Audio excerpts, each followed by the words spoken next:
TrueStoryDesu. Books mean more to me than almost anything. Friends come and go. Relationships are extraordinarily, inordinately difficult. But books. And maybe that's not entirely true.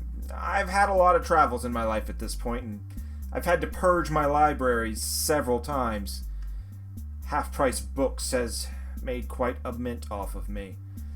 But you always have those ones you try to hold on to, and you always have places with family or with friends, those noble souls that you try to squirrel a few books away to. Thanks, Seth and Jenny.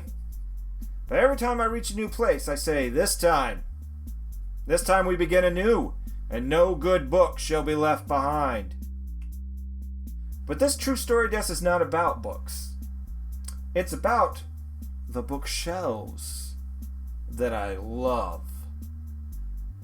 And what these things say about me.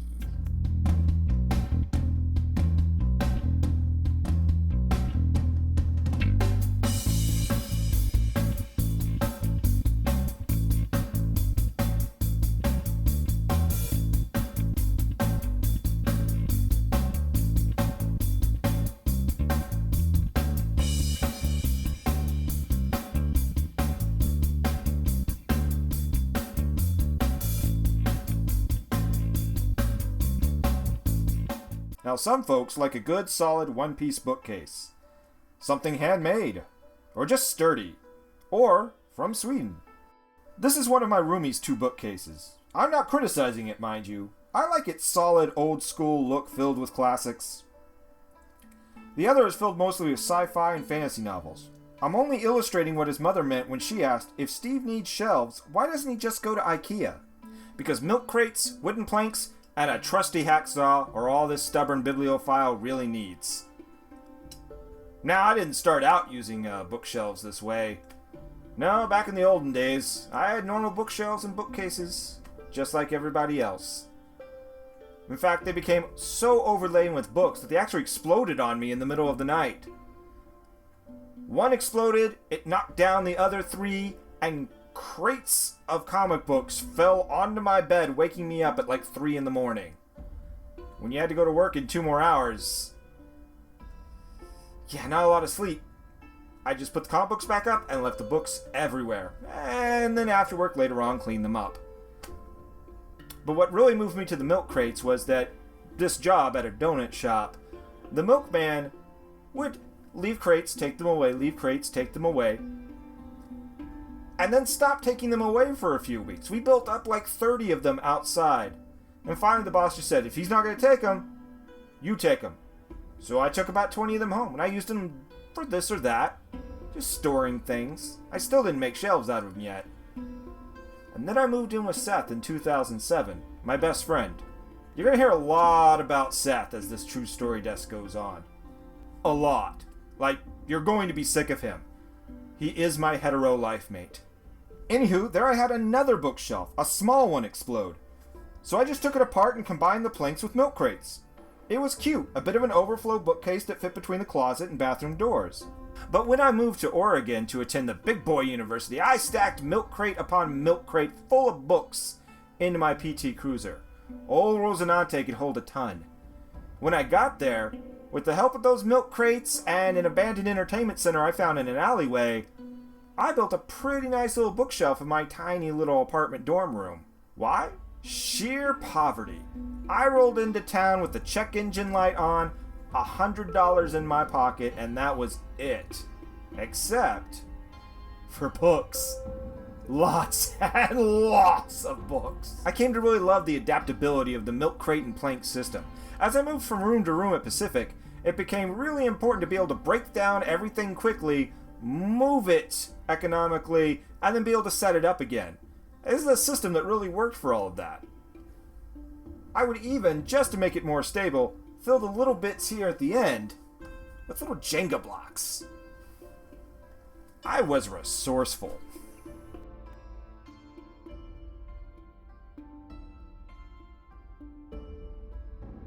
When I moved back to Texas, I kept the same design aesthetic.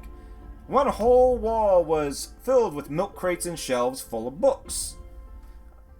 Granted, with some trial and error in getting the positioning right, and there were some problems. But I fixed it. When I moved to Maryland, I didn't feel right until I was able to assemble the same kind of setup.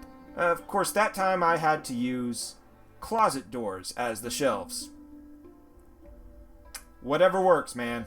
I would have done the same in New Mexico if I'd had the space or the sense of permanence there. I just didn't really have enough books to even justify trying to hunt down some milk crates. In California, I eventually substituted fruit crates for milk crates. It was basically the same idea. So I didn't feel quite right in this new adventure until I had all these books and shelves set up in just the way I like, with boards that I sawed myself. It gives it that personal handicraft touch. It means I did this. I accomplished this. This is a sum total of an important aspect of my life, done by my own hands. Everybody should strive to have something in their life with that sense of satisfaction to it. It helps. Now, I like to organize my books in a certain kind of way. It does change a little bit from time to time, but I like to have some kind of reason to it. These are mostly philosophy books, some science books, some math books, a little bit of history down at the bottom. Over behind me is where all the literature is. That's my fiction, the drama, paperbacks, graphic novels, also literary criticism. Back against that wall, I've got two shelves that ain't nothing but... Back over on the other side of the room by the computer, I've got two shelves of nothing but Japanese and Chinese books on architecture, history, philosophy. I use these a lot when I'm working on role-playing game stuff, and it's just still a particular interest of mine. And then there's the shelves that have just, well, everything else, including myth and theology, film criticism and film study books, stuff on anime, other odd stuff, a hamburger and hot dog recipe book, because every man should just have one. You just should. Now, when I decided this video would be about my bookcases, I wanted to give some thought as to why the bookcases, and not just the books, but the bookcases, are so particular to me and why they mean so much to me. People tend not to really understand why I'm so attached to planks of wood and milk crates and assembling that kind of way of displaying my books and having easy access to them. Well, 3 reasons. First, there's the practical aspect of them. Not only are they modular, which is nice for the moving, but once you're in a place, they're easy to set up. Whatever kind of space you have, you can pretty much fit them in different combinations, and when you need the shelves for extending the space, well, you can use just about anything. Buy some planks of wood, buy some driftwood, find some driftwood, simply take disassembled bookshelves and use them. Take closet doors, use them. Done that. But more than that, also, of course, they're not going to depreciate in value, because they never had any aesthetic value other than what you choose to give them. You don't have to worry about not being fashionable, because they were never fashionable.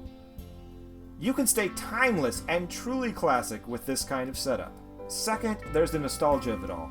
These come from a time in my life when I was changing, from donut hippie to questioning adventurer to committed student. And maintaining them like this wherever I go, in whatever domicile I set up, is a way of keeping touch with that person. With that man that I became and I wanted to be, and I still am trying to perfect. It's a thing that can never be perfected, but the journey matters. And so keeping them kind of rough and ready like this helps keep me in touch with that guy. The guy who never stops questioning, demands answers, and is willing to gamble it all just to see what's going to be next. Sturdy bookshelves are for the complacent Steve. And they still exploded. They couldn't handle everything that was actually inside me, everything I would actually continue to crave. My frustration and ambition may continue to wax and wane, but I need things in my life that can continue to grow and expand and change and move with me. In a sense, that's what these mean to me. And lastly, they say quite a bit about me to other people when they see them. Nothing lasts. That includes me.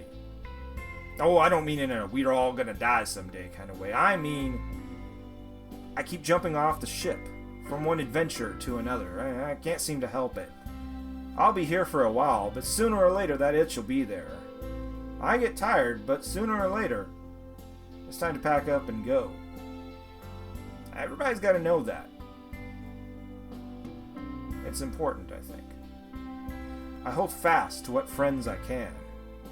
And the internet, this thing that we created, is quite wonderful. Sometimes we worry it doesn't make our relationships deep enough, meaningful enough. Maybe it doesn't.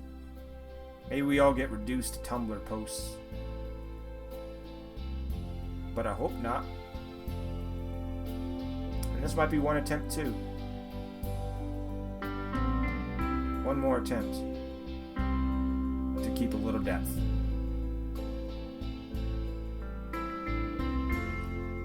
I like having the shabbiness of these because they show depth and that they don't care about looking deep.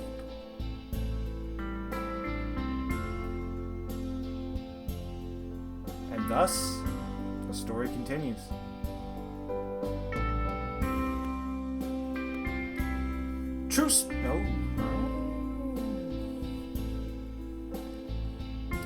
TrueStoryDesu.